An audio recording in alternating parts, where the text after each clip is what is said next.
Hello and welcome back to Kaiserreich. Once again, I'm going to preempt this episode by saying apologies if my voice sounds a little bit hoarse or I, have a little lack of energy when providing commentary. I don't know exactly what's going on with my voice, but I've scheduled a doctor's appointment. It's not going to be for a while though, so I'm going to start working on getting it fixed. Anyway, so but yeah, I kind of I have to keep these videos coming because I've sort of committed to at least one episode a day. I'll just try to sort of relax it a bit. Either way, we began preparations and began talks about what our strategic objectives are for this coming war, and I'm hoping that in this episode we get involved. We are going with the king in Ottawa because we have no real way of entering the Reichspakt. At least not that I can see. Which is kind of strange because the Swedish and the Danish clearly did. It's kind of either like an oversight to not give Norway the same option, or a conscious decision to specifically create a path in which all the Nordic nations are pushed in different directions.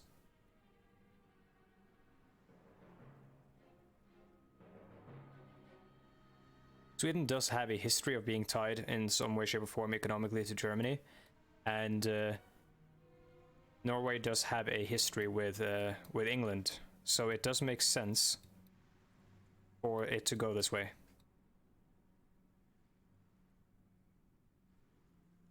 Yeah, I don't see any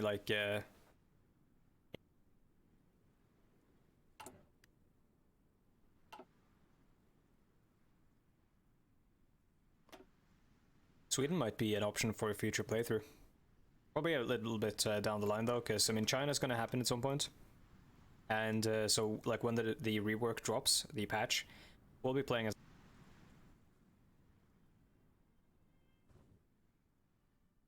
Holy fuck.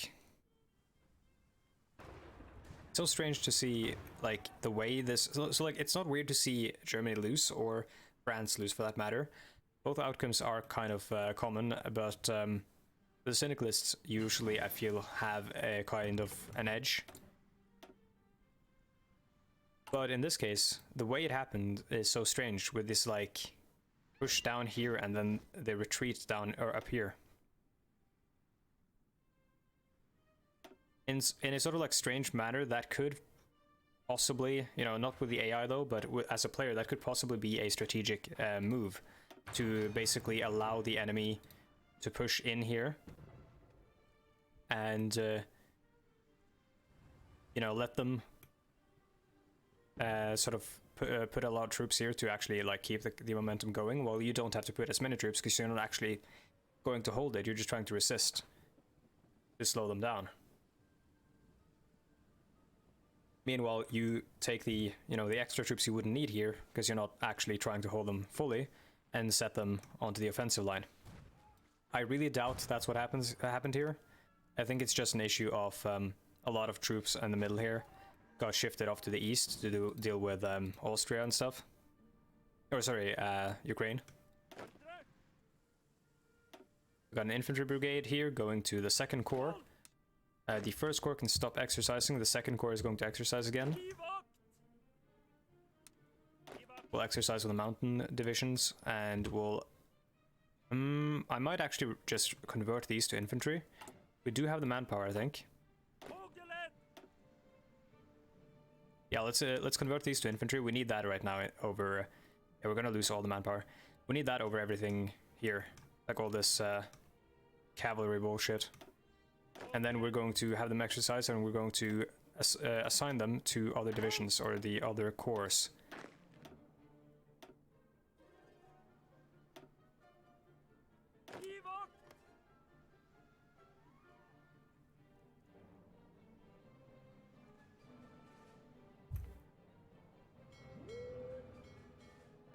Let's have a look at our air wings.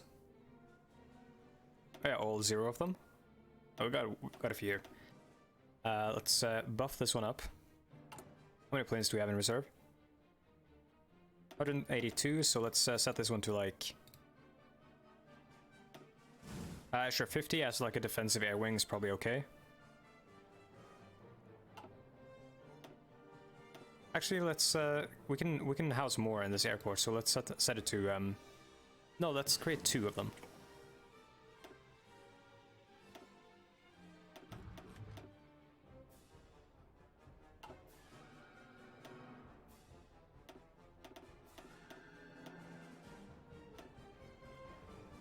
There go 2 air wings like that. State visit to Canada. The Norwegian and British royal families have strong family ties, especially since Håkon VII is Edward VIII's uncle through marriage. Recently, the Norwegian government has considered approaching the Canadian government regarding closer diplomatic relations. It has recently been suggested to send His Majesty on a state visit to Ottawa. The King should bring the matter to the attention of Edward VIII and hopefully improve Norway's standing with the Canadian public. And they get an event. Hopefully they respond positively. In the meantime, I will start trade with Germany.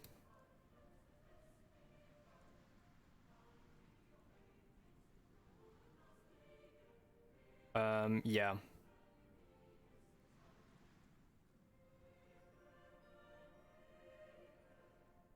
These are all good, but I don't think they're going to be necessary quite yet. Let's do these quick ones first.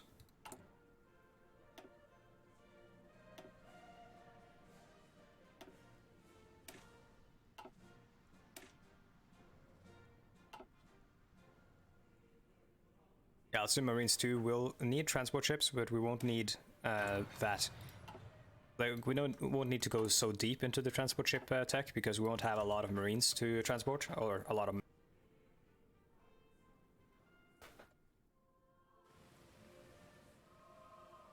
It's interesting that the Union of Britain decided to invade by going around like this.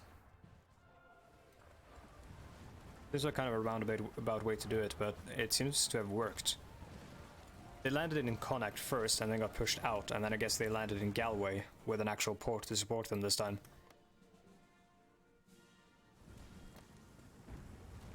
Or sorry, I mean all this is Connacht, but like they landed up here. I don't know what this is.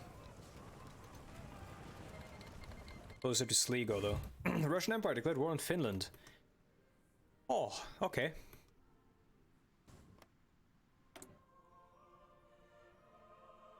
Good luck, friends.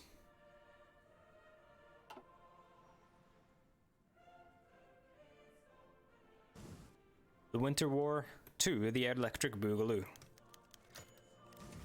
King Håkon in Canada, a great success. Håkon VII's visit to Canada has proven a great success. In between formal receptions and sightseeing, he managed to bring attention to our diplomatic situation. Sorry. The king also had a very constructive session with his nephew, and Edward promised to bring the matter to the attention of his ministers. Cool. Events or decisions timeout. What is this? Did it just like time out before, like when I clicked it?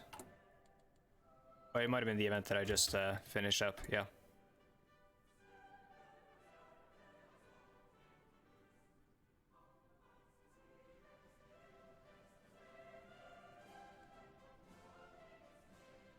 Only modifies political power gain. We don't really have a drastic need for that.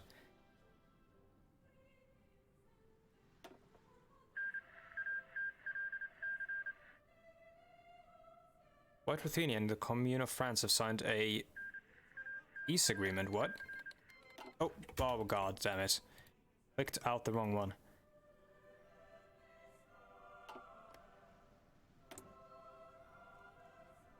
Oh, cause... Huh. There must have been a coup or something, and now... Or like some sort of like intrigue or something, because White Ruthenia is no longer under Germany and is now under Russia. Some sort of like stately intrigue, I guess. So Russia is fighting both the Khan and Finland. This could actually spell disaster for Russia.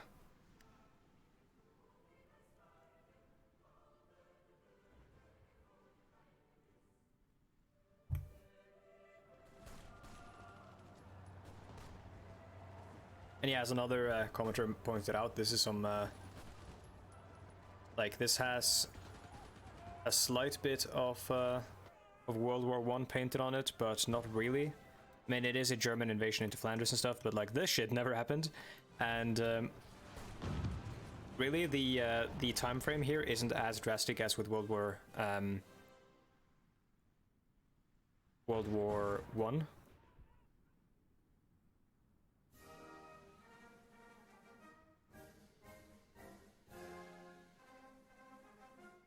It is slower than like real life modern warfare in World. But unless this goes on for like a couple of years, I would say this is maybe a halfway point between something like in World War One and something like in World War Two. Like, if you think about it, World War One was really it was a war of movement. It was just when it was, you know, kind of de facto lost. Neither side really bought into the idea of them having lost. Like, strategically, Germany lost in 19... By that point, victory by anything sort of or short of a miracle was basically an impossibility, because Germany was in the dreaded two-front war against Russia on the east and France and the British on the west. Well, they have Russia in the east and France in the west pushing on them on either side. And also technically Germany could be said to be equivalent to either force, and now is facing two of them. And then you have Germany on the seas, like starving them.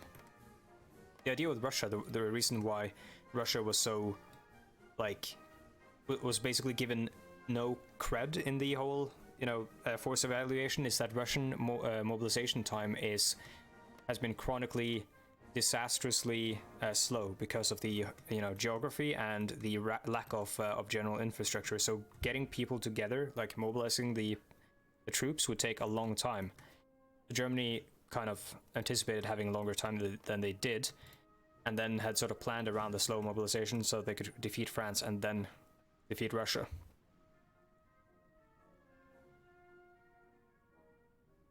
But of course that did not come to pass. Well, it did in this timeline, but not in the... Well, no, it didn't actually in this timeline, because World War I went into 1919, didn't it, in this? Which is why Germany has all those A7V tanks, which roll into Paris. Not that I really think that they would keep making A7V tanks, because those things are kind of horribly bad. Probably would have iterated on the design or something. Trade agreement with Germany. Like, the reason they're horribly bad is that they weren't really suited to the environment they were built to fight in. They had tracks, which is good, but unlike the German, or sorry, not German, the British tanks, which for some reason I can't remember their names. Mark something? Whatever. Someone will say it in the comments, but I mean, I'm a fucking, like, World War I buff. This is the thing I love. How can I not remember this? Anyways, you know, history is more about than the broad strokes and more about the actual events that happen and understanding them than just like general equipment. The thing about the British tanks is that they have, you know, a larger track area and have like this, you know, track all around them, which can keep them from flipping, while the German ones are just tall boxes, which whose profile is very visible on the battlefield, and you know, they can very easily tip over, I guess. So that's problematic. Might be possible to gain access to certain parts of the German and continental markets. After Black Monday, the prospect of limited increased trade outside the Reichspakt might be looked upon favorably by Germany. Try to gain limited access. See if we can trade with Germany here. Let's also trade with Canada.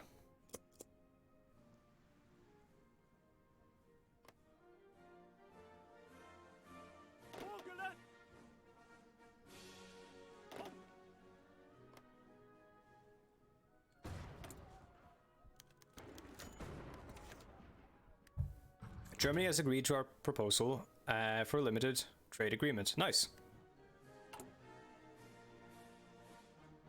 Sluggish economy is almost gone. Only the factory and dockyard output that's bad.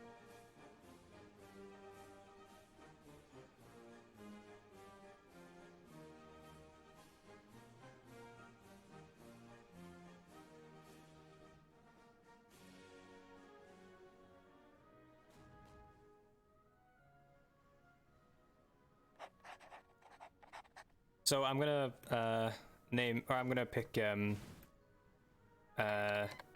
Reistad as our Chief of the Air Force, because A, there is a street near here named after him, and B, the air superiority thing is basically a numero uno of Hearts 4 air combat. Basically, if you have air superiority, you can then work on everything else. You gotta get air superiority before you do anything else, really. Like, if you can afford to build a bunch of bombers, you can afford to build a bunch of fighters. So in general, you're always fighting for air superiority. Unless you have some sort of strange... oh, someone's fighting off the coast of Norway. That's kind of like a thing you're not meant to be doing. Caused all kinds of issues in World War II with German ships hugging the coastline, and Norwegian ships were like, yo, get the fuck out. And the Germans were like, nah, dude. And the Norwegians were like, we're neutral, the Brits are gonna get real mad. And they kind of did get mad. And the Brits were like, trying to sink the Germans and stuff, and we were like, nah, boys, fight somewhere else, dude. Oh, dude, the Union of Iceland has pushed them back. I guess we get to have a share of the glory. Yeah. Like a German ship, I believe, took shelter in the Norwegian fjords against British like hunter-killer squadrons or whatever. What else was I talking about? I completely forgot. Oh, dude, the Flanders push here is getting pushed back. They're holding out in Paris somewhere, but they're completely surrounded, encircled in Paris.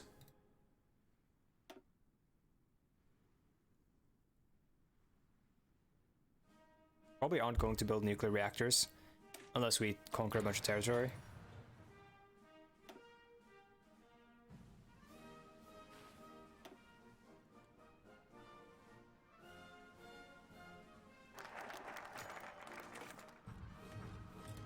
Yep, we're gonna send a trade delegation to Canada.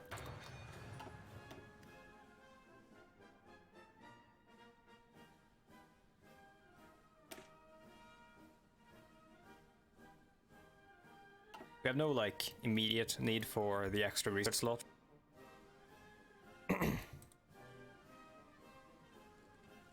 We do need the aluminium, right? No, we don't.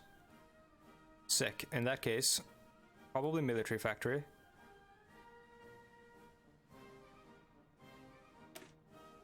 Oh, yeah, we're gonna do this one at some point as well to defend against Union invasion. And this one.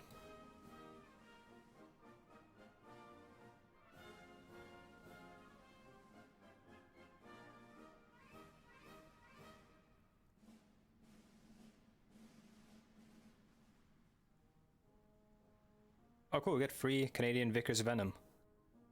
Huh. We'll do the Black Devils, because that gives us a free elite infantry division. The Black Devils are the Royal Guard. Hans Majestæts Kongelige Garde is what it's called in Norwegian. His Majesty's Royal Guard. They're all like dressed in black and stuff. They actually have a... Canada's agreed, nice. So the guard is staffed by a bunch of, I don't know if there are women in it, but I do know that there are men, possibly men and women, all clad in black, and then a penguin. A single penguin as well. I believe his name is, he was knighted, so his name is like Sir Nils Olav, I think. So Sir Nils Olav is his name, I think. Nationalists win in South Africa.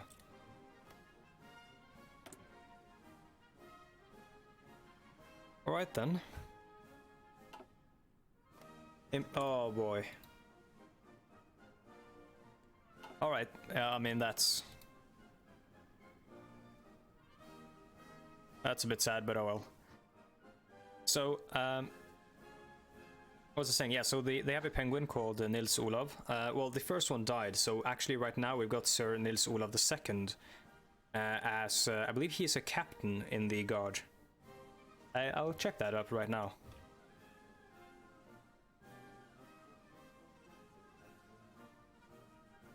Oh no, sorry, we're on the third right now. He was promoted to brigadier in 2016.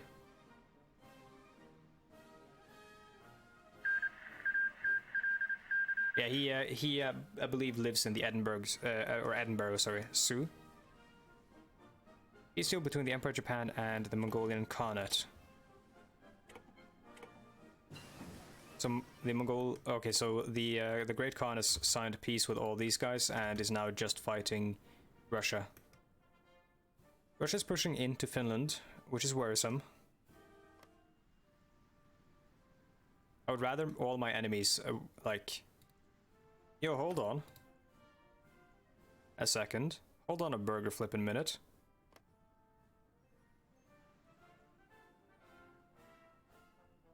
Huh. So Russia's at war with the socialists. That could actually be one of the things we need to get this, What the fuck?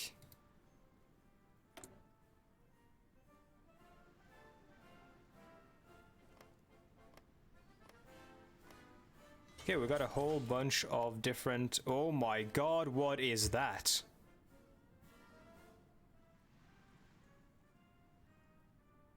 Dude, that's amazing.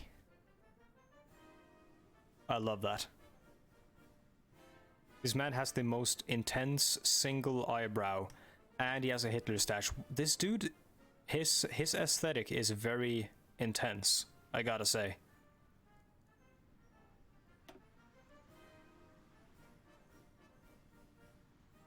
They've even got like a focus tree for Sao Paulo. Dude, all these guys have focus trees. This one is kind of like limited though, but Confederation of the Equator. Yeah, all of them have focus trees. Country of Amazonas, land of the Great River. This is actually really cool. The coolest part, of course, being Mr. Monteiro Lobato.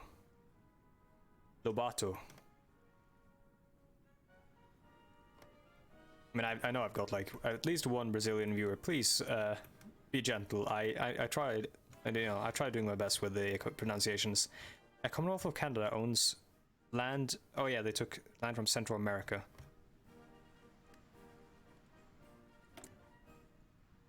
Okay, so for naval production here, let's just ramp up more submarine production. How many submarines do we have now? A whole bunch of them. Ula, Utstein, Utsira, Uthaug, Utvær. Oh my god, that's a lot of Ut. Or U. All U-boat names need to start with U. Forsete means front seat. I mean, Forsete is a, I believe, is a person as well. Heimdall, I mean, that's a figure of Norse myth, played by Idris Elba in the Marvel movies, I believe. Guardian of the Rainbow Bridge or whatever, the Bifrost. Put these guys. Actually, no, let's keep them in reserve. We don't want to make our fleets way too thick. If we make them too thick, they're gonna gobble up all our oil. So we want to keep them kind of lean for now, and then use the rest as reinforcements if necessary. Dispersed or integrated support. So we don't have any line artillery, so we're probably going to go with dispersed, or so integrated support.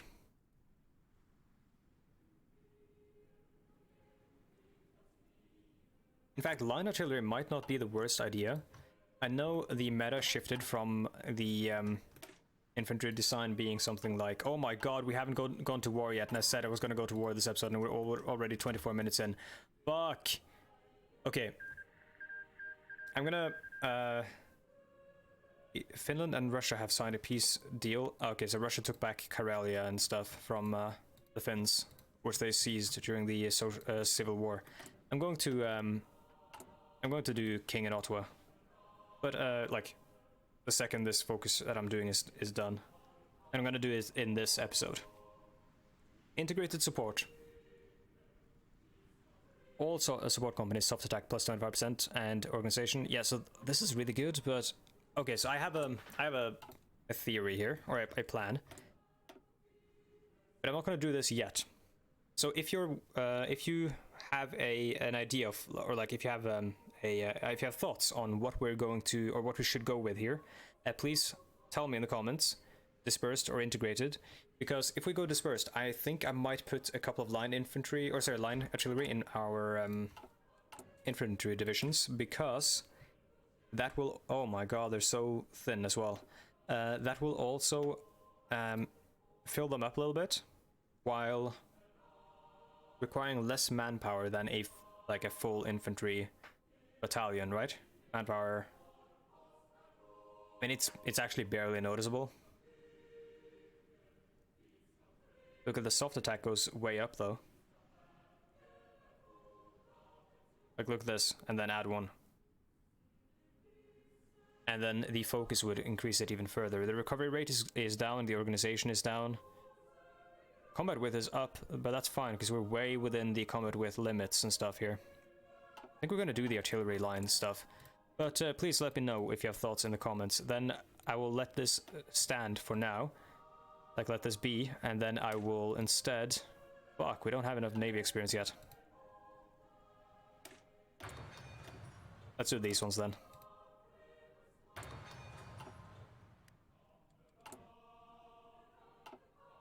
After the Black Devils, we'll do the King in Ottawa and then join the Entente. Or sorry, not the King in Ottawa, we've done that one. We'll do the join the Entente one and get involved in all this bullshit.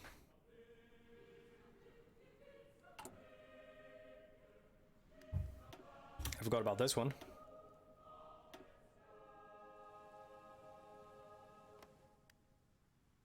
Don't actually know which one has the port, but I'll just put it there.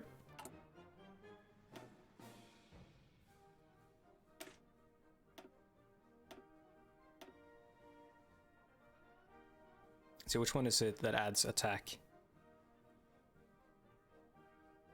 Beacon is defense. Yeah, we got breakthrough on the artillery as well, and way more soft attack. Could possibly do this. Yeah, there we go.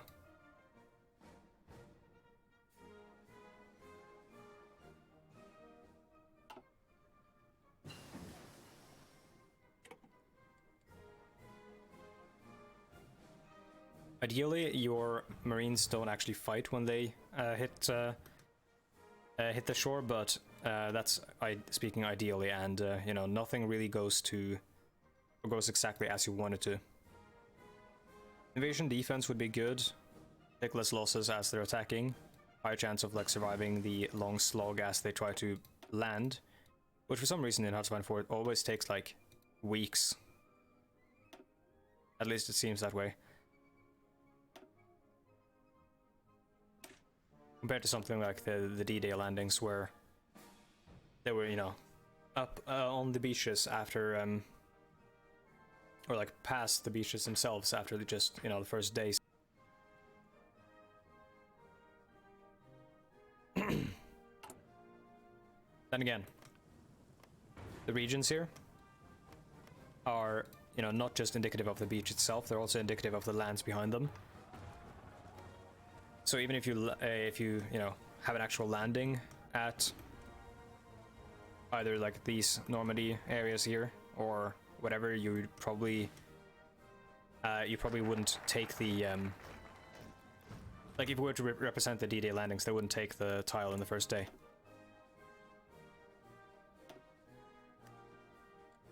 I need to stop pausing. I need to join the Entente, because I promised war in this episode, even though we might just pause right afterwards. 35 days. Oh yeah, dude.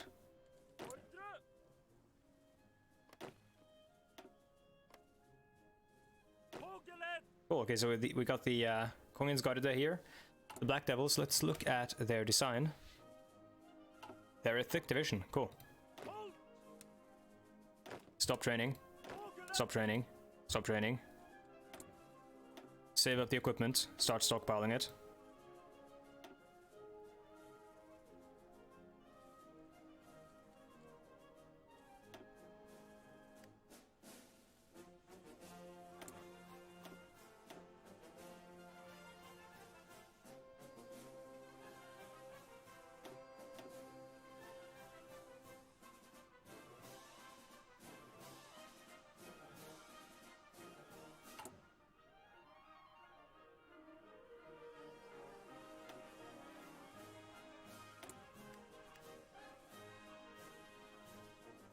Okay, so the reason I'm being quiet is I'm doing a lot of hard thinking, and that's hard for me to do when I'm running my mouth. So the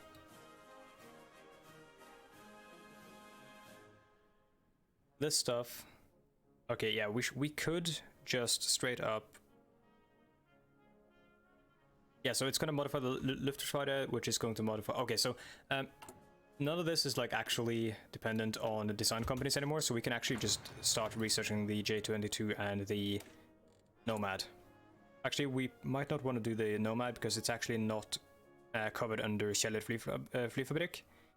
And yeah, it's not covered under any of these, so maybe we'll... I want to keep that one. Swap this one over for... Nope, nothing. Never mind.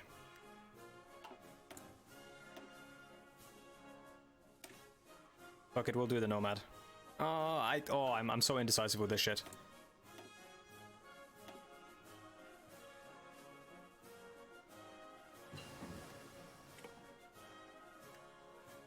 Oh, also, it just struck me. I forgot. I'm gonna do this. I forgot to do a casualty report last episode, and that is my bad. Which means I probably should have done one at the beginning of this episode, but then we probably would never have gone to war.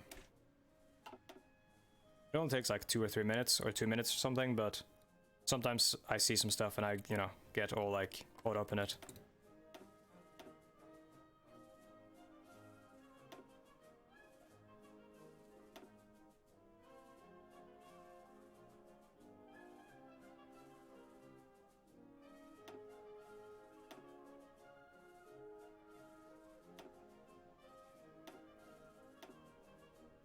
You know, I'm thinking, as we're probably thinking of doing the artillery thing, let's just eat the ahead of time penalty, go for the field howitzer, and start that production line as soon as possible, as a parallel to this one.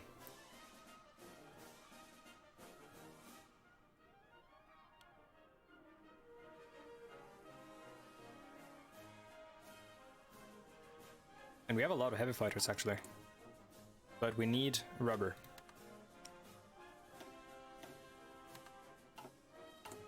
And chromium. For the submarine. Norway has joined the Entente. Kingdom of France declared war on the Tuareg Confederation. Oh, the African uprising. Canada has decided to accept a request. Norway is now a member of the Entente. Right, here we go.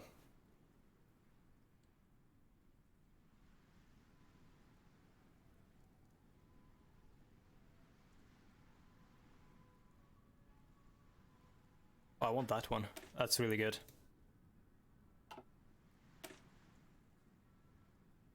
As an Anglophile democratic nation, how are we an Anglophile nation? Alright, it is in our best interest to join the Entente. The close family bonds between Håkon VII and Edward VIII will only strengthen this argument. We shall therefore attempt to join arms with Canada. Anglophile? Why are we an Anglophile nation? Is it just because we are very, like, caught up with England's politics and stuff because of the, you know, the geographic situation here, or what? And our reliance on the sea and, you know, England's traditional dominance of the sea? Don't know, honestly.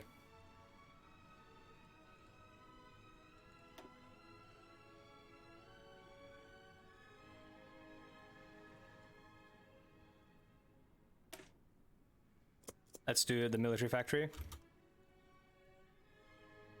We're gonna get caught called into this war soon. The situation here is kind of bad, but what we need to do to reverse it is only one thing, and that is to capture this harbor. We only need to do that one thing. If we do that, a trade mission from the Australasian Confederation. The government of the Australasian Confederation has approached us regarding the possibility of a new bilateral trade agreement between our countries. In return for dropping the tariffs in place currently restricting imports, they promise to do the same for Norwegian goods. Yes, let us do this.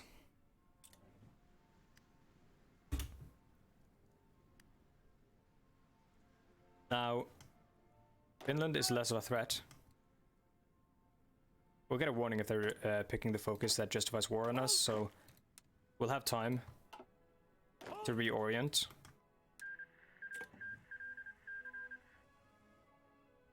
But for now, I'm going to garrison the coastline, and I'm going to set it exclusively to garrison ports.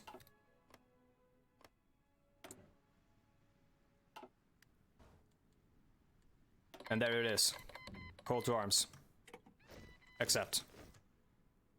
Norway goes to war. The Marines are not done yet. When they're ready, we're going to invade Iceland through the port of this place, which I don't actually know the name of, and try to help out our brothers in arms here. First things first, time to activate the U-boat squadron. Let us, in fact, take off a couple of these and put them in reserve. Oh, never mind, no, we're creating enough of them, so we don't actually need to do that. Oh, actually, no, we should, because this is going to take a lot of oil. Let's do it like this, 11 at a time, seems fine. I'm going to use the design, where is it? Task Force composition thingy. I'll have to alter all these designs. I'll do that off camera before It's gonna be a really long episode, boys. So the Imperial Scientific and Academic Council. Canadian government has formed the Imperial Scientific and Academic Council to better coordinate and research the research efforts of member states of the British Empire. Canada has generously, yes please, okay, offered to fund the main operation of the council. Yep. I'll join. Seems good.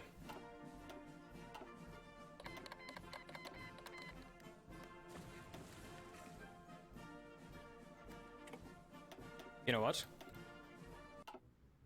This is the wrong song. That's the right song.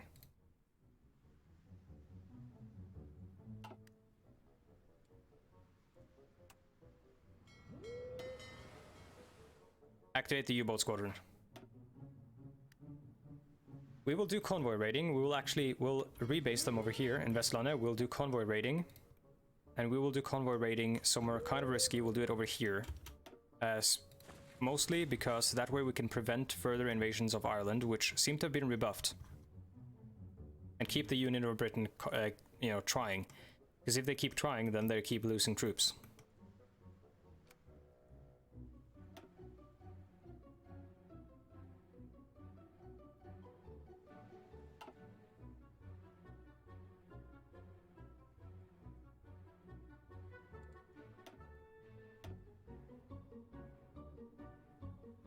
The Second Weltkrieg has claimed 6.23 million people on the side of the Reichspakt. 5.21 million people on the side of the Third Internationale. What the fuck, Finland?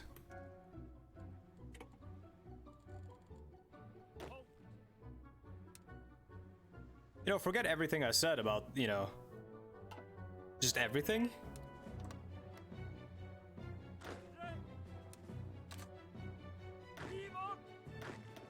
Oh, this makes me so happy, honestly, because I love when crazy weird shit like this happens. Oh, I might just have to record the next episode right now.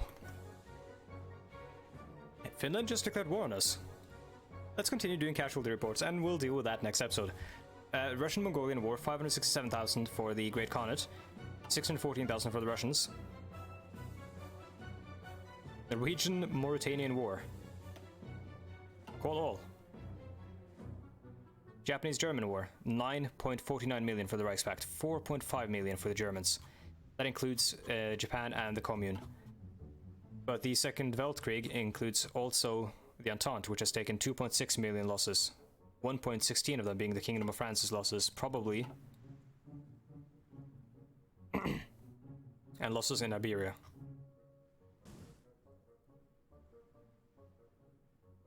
Thank you so much for watching this extra long episode of Kaiserreich with Norway. Again, if you're interested, there is a link to a Discord in the description. There's also a link to... Oh my god, I can't even access this interface here. There's a link to my Patreon, my Twitter, and all that jazz. Might put my Twitch in there as well, because I kind of want to stream some in the future. Like, play some games that aren't really suited to the channel itself. But yeah, let's not make this long video even longer.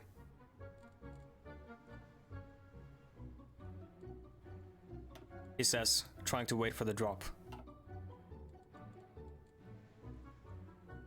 You know I gotta. 1 minute more. Bear with me here.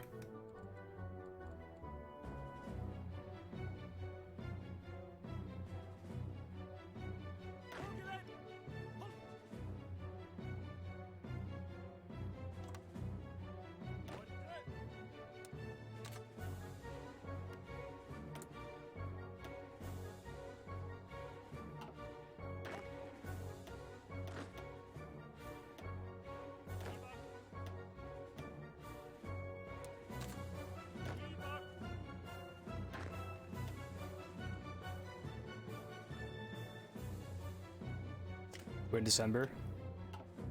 Winter export. Thank you for watching, and I'll see you next time. Goodbye.